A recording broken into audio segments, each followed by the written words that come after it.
નવતાર headline ન્યૂઝમાં આપનું સ્વાગત છે। ચૂડાની કસ્તુરબા ગાંધી બાલિકા વિદ્યાલયમાં રાત્રિ ભોજન બાદ આશરે 200 જેટલી બાલિકાઓને ફૂડ પોઈઝનિંગની અસર। ચૂડાની કસ્તુરબા ગાંધી બાલિકા વિદ્યાલયમાં વાર્ષિક ખોરાક લીધા બાદ આશરે 147 જેટલી વિદ્યાર્થીઓને અચાનક તબિયત લથડી હતી। તમામ દીકરીઓને પેટમાં દુખાવો, ઉલટી, ચક્કર આવવા જેવી સમસ્યાનો સામનો કરવો પડ્યો હતો। તમામ વિદ્યાર્થીનીઓને સૌપ્રથમ ચૂડા સરકારી હોસ્પિટલ ખાતે સારવાર અર્થે ખસેડવામાં આવી। આશરે 147 જેટલી વિદ્યાર્થીનીઓની ચૂડા સરકારી હોસ્પિટલ ખાતે પ્રાથમિક સારવાર આપવામાં આવી હતી। અમુક વિદ્યાર્થીનીઓની ગંભીર રીતે તબિયત લથડતા લીંબડી તેમજ સુરેન્દ્રનગર ખાતે વધુ સારવાર માટે ખસેડવામાં આવી હતી। ઘટનાની જાણ થતાં ધારાસભ્ય કિરીટસિંહ રાણા ચૂડા સરકારી હોસ્પિટલ ખાતે દોડી આવ્યા। ડોક્ટરો સાથે રાખી તમામ પરિસ્થિતિની ગંભીરતાપૂર્વક માહિતી મેળવી અસરગ્રસ્ત તમામ વિદ્યાર્થીઓની ખબર અંતર પૂછી ત્વરિત ઉત્તમ સારવાર મળી રહે તે અંગેની સૂચનાઓ આપી હતી। કસ્તુરબા ગાંધી બાલિકા વિદ્યાલયના સંચાલકો તેમજ આચાર્યએ પોતાના ફોન સ્વિચ ઓફ કરી ફોન ઉપાડવાની તસ્દી લીધી ન હતી।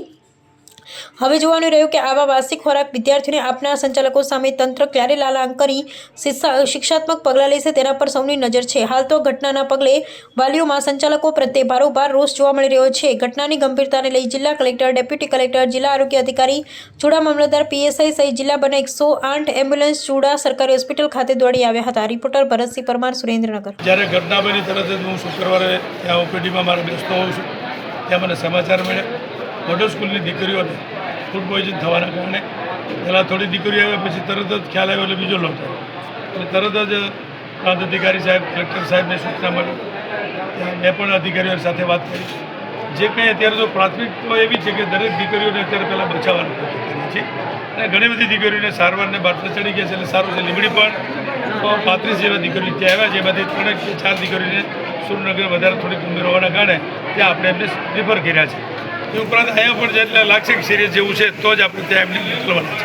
પણ તંત્ર, આરોગ્ય, આપણું લીંબડી અને ચૂડા એટલે બે જગ્યાએ બહુ સારી રીતે ટીમ પણ કામ કરે છે, ડૉક્ટરો, સ્ટાફ મિત્રો પણ કામ કરે છે, સામાજિક પણ બધા લોકો, સંસ્થાના કે અન્ય લોકો પણ આવી ગયા છે।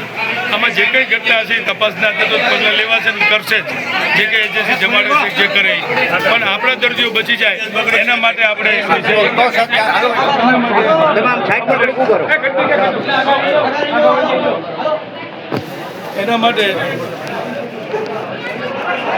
સાહેબ મેં આવતા ફોનમાં પણ વાત કરી છે। સાહેબે કીધું અત્યારે પ્રાથમિકતા આપણે દીકરીઓ બચી જાય, દીકરીઓ જે ભણતી દીકરીઓ બધાને સારવારમાં છે એમાંથી ગંભીર હોય એની કાળજી લેવાય અને બચી જશે। ઇમરાનભાઈ મોહમ્મદભાઈ ઢોડીસર રડોલથી છું। મારી છોકરી અહીંયા હોસ્ટેલમાં કેજીબીમાં રહે છે અને સાયન્સ સ્કૂલમાં ભણે છે। કાલે સવારનું જમવા બનાવેલું સાંજે જમવા આપ્યું છે, તે પછીની છોકરીઓને તકલીફ પડી છે। બધી છોકરીઓ વાલીને ફોન કરવાનું કીધું, બેને ત્યાંથી જે કેજીબીમાં બેન રહ્યા એમને ફોનમાં વાત નથી કરવા દીધી। ત્યાંથી દવા આપી, એમને પેટમાં દુખતું હતું મારી છોકરીને, ત્યાંથી દવા લી, બાકી વાત નથી કરવા દીધી। બેન જે દિવસે ત્યાં પહેલાં વૈશાલી બેન કરીને હતા, એ બેનનું કામકાજ કમ્પ્લીટ હતું। અત્યારે જ્યારના તે બેન આવ્યા છે બીજા બેન, એ બેન નથી ફોનમાં વાત કરવા દેતા છોકરીઓ સાથે, કે નથી કોઈ જાતનો નાસ્તો ઘરનો રાખવા દેતા, ચોખ્ખી ના જ પાડે છે। કયું ગામ તમારું? રડોલ। રડોલની કેટલી છોકરીઓ ભણે? રડોલની અમારી 15 છોકરીઓ છે। કેટલી છોકરીઓ ખરાબ છે? અમારી 2-3 છોકરી જ કમ્પ્લીટ છે, બાકી 12 થી 13 છોકરીઓ બીમાર છે। અમુક છોકરીઓ લીંબડી લઈ ગયા છે અને અત્યારે ત્યાંથી અમને સુરેન્દ્રનગર લઈ જાય।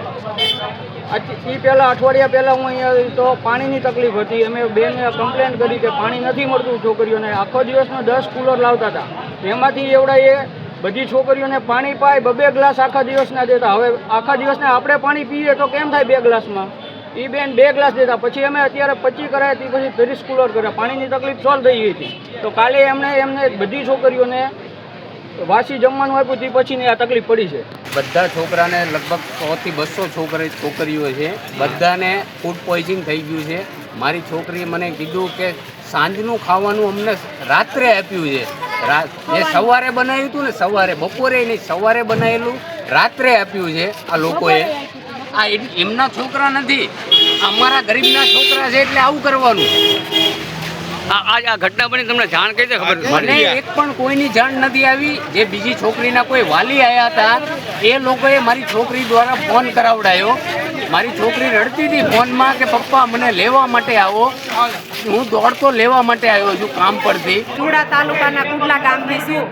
મારી 2 દીકરીઓ ચૂડામાં ભણે છે, એમાં મારી એક દીકરીને ઝાડા ઉલટી થઈ ગયું છે અને એને મોટી દીકરી અહીં દવાખાને લઈને આવી। પછી અહીંયા મારા જેઠ નોકરી કરે ને, એમને અમને ફોન કર્યો એટલે એમાં આવ્યા છીએ। અને ત્યાંના હજુ હોસ્ટેલના બેન કે કોઈ શિક્ષકે કોઈ અધિકારીએ હજુ વાલીને જાણ કરી નથી। તો એમને જાણ કરવી પડે ને. એટલે તમને કેવી રીતે જાણ થઈ? અમને આ મારા જેઠ દવાખાનામાં નોકરી કરે છે ને એમને ફોન કર્યો કે તમારી દીકરીને આ લાયા છે. અને ઈવડે એમને તો હજુ અમે ડેલોય નતા ખોલતા, અમે પરાઈને ડેલો ખોલાવરાયો ને બીજી છોકરીઓને અમે આ દવાખાને પછી લઈને આવ્યા. ડેલો બંધ કરવાનું કારણ શું હોય શકે આમ તમારા? ઈવડે એમને એવો ડર હોય ને કે અમે ફસાઈ જઈશું કે અમારો વાંક આવશે કે ખાવાનું શું આપે છે શું નહીં. એટલે આ સિવાય તમને પેલા દીકરીઓએ ફરિયાદ કરેલી? ના, ફરિયાદ કોઈ દી ના કર્યું. ખાવા પીવાનું બધી રીતે સારું જ છે, પણ આ અત્યારે કંઈક ઢાંકવામાં કંઈ વાંધો આવી ગયો હોય અથવા કોઈ વાયસી ખોરાક હોય.